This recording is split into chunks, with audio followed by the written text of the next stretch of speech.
really wonderful and powerful story, so I want you to give your next reader all your love, your affection, your attention. Put your hands together for Rachel, everybody.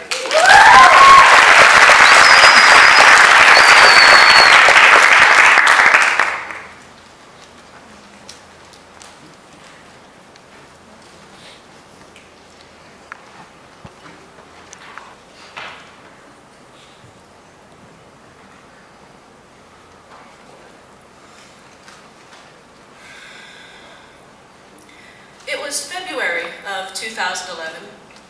I was living in Toyama Prefecture, and my year working as an English instructor at the Toyama College of Foreign Languages was drawing to a close. I was actually in preparation to move back to the United States, here to Philadelphia. If you imagine that this is Japan, and that Tokyo is here, Toyama is here in the crook of my elbow. Two things you need to know about Toyama. First, it is beautiful, surrounded by these huge snow-capped mountains. And the second thing you need to know is that Toyama rarely experiences earthquakes thanks to this mountainous buffer. So even when neighboring prefectures were rocking and rolling, we got barely a jiggle. So, when one of my colleagues popped his head into my office and asked me if I'd heard the news about an earthquake in Christchurch, New Zealand, maybe you can understand why my response was, I'm sure everything's fine. Probably nothing to worry about. It was February 22nd, and a group from our college had just left for Christchurch to participate in a short study abroad program. Earthquakes were a fact of life, and so even when my coworker told me that it was kind of a big one, my confidence wasn't shaken. They're fine, I'm sure. They weren't. So my colleagues and I, we made our way down to the school office, and there we stayed glued to the TV, looking for some kind of news. And a lot of the news channels were showing footage from Christchurch. And most of them were showing one building, the Canterbury Television Building, and the CTV building had collapsed.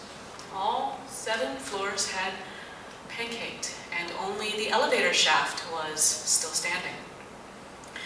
The CTV building just happens to be the home of the English language school where my students were studying while they were in Christchurch.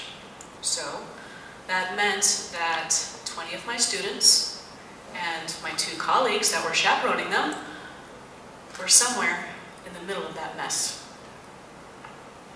The hours that followed passed in a blur. We got on our telephones and we text messaged our students and called them hoping to get some kind of response. I jumped onto Twitter and using the hashtag CHCH tried to get something, anything from the people who were there on site. And we did get some news the next day. Several of our students and both of the instructors had been found. Both of the instructors and 3 of the students had only minor injuries, cuts and scrapes. One of my students, a young man, was removed from the building only after a field amputation of his leg. And the others had various crush injuries in varying degrees of severity. Another young woman later had to have her leg removed as well. The others, 13 of them, were yukuefume, missing. That day, the vice principal and one of our senior teachers decided that they would leave for Christchurch, and with them they took a group of the students' parents. But other of the parents had never left Japan, and so they didn't have passports, and issuing emergency passports took some time, so their departure was delayed. 2 days later, at a staff meeting, it was decided that another senior teacher and I would accompany that second group of parents, along with a group of disaster rescue doctors from Toyama, to Christchurch. As a native English speaker and someone with proficient Japanese, they decided I could be useful as a representative of the school, as support for the people who were there, and as an interpreter if necessary. I was terrified. I had no idea what to expect in Christchurch. I had no idea what the damage would be like. And the two teachers who had left before me didn't seem to think that we were necessary. They said, "Don't come. You'll be a drain on resources that are stretched thin already." The administration thought otherwise, and so we went. Our group was dogged by reporters on our way from Toyama to Christchurch and then to a city 50 miles outside of Christchurch. Aftershocks were a problem, so they were putting the parents up in a ski lodge turned guest house that was normally closed for the summer. The trip was surreal. And for some parents, as I said, this was their first time having left Japan. And yet, despite this tragedy, the natural beauty of New Zealand didn't escape them. I heard comments like, "Yama ga Toyama mitai da ne. Hitsuruchi ga osugi desho." It looks like Toyama, doesn't it, if you look at the mountains? Nah, too many sheep. For the next 5 days, I supported people wherever necessary and however I could. I worked with the rescue doctors and the parents as they filled out form after form about their children.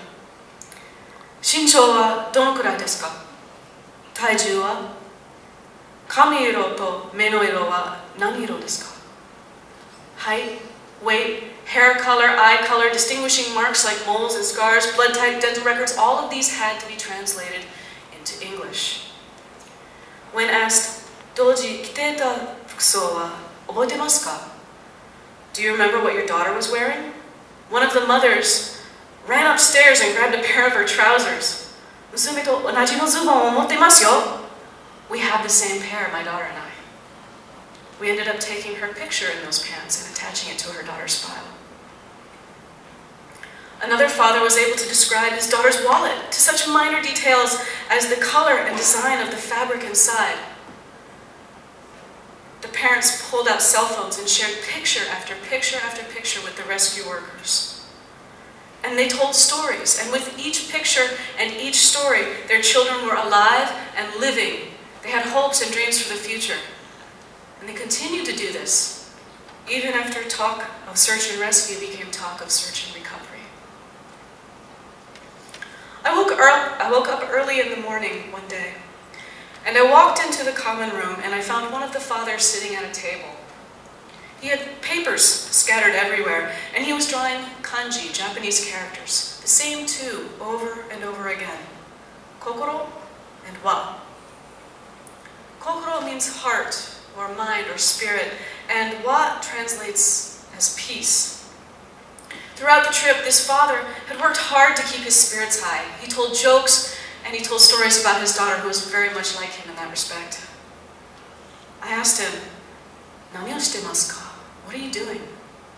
And he said in English, "I hope all hearts would be peace." Then I asked him if I could have one of those papers, and he said that he'd make a special one for me.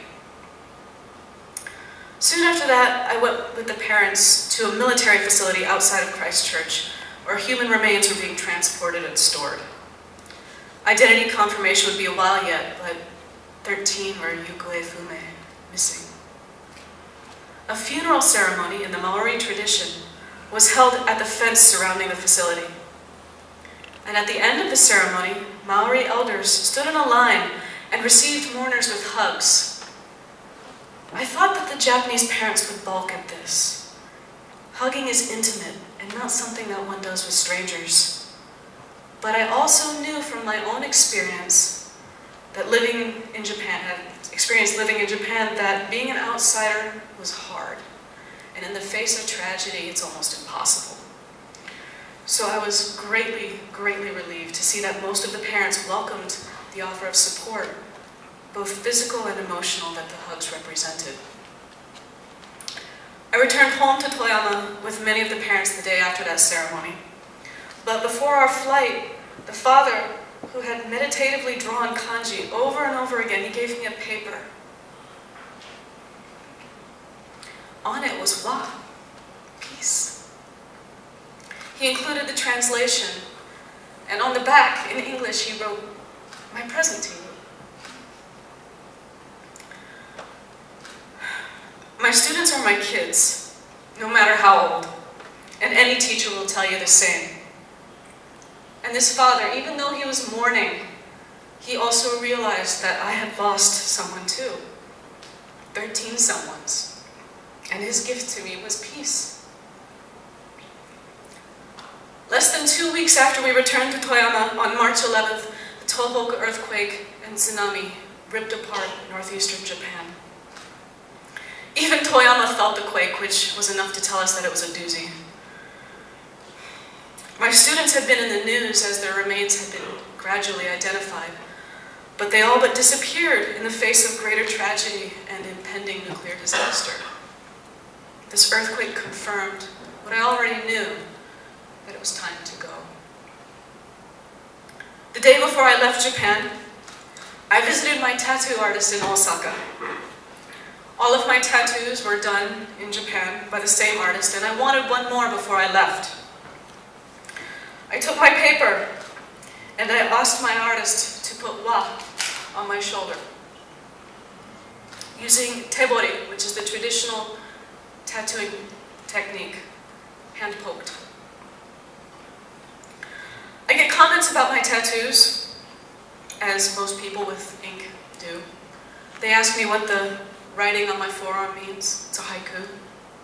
They tell me that they like the lady writing a fish on my arm. But I don't get comments about this one. I guess people don't know what to make of the abstract, scribbly shape that's on my arm. But of all my tattoos, this one has a story. It has 13 stories attached to it. I'll close by saying that wa has one more meaning, and it's an important one. It also represents Japan. This is my tribute to my students and to the country that I will always consider my home.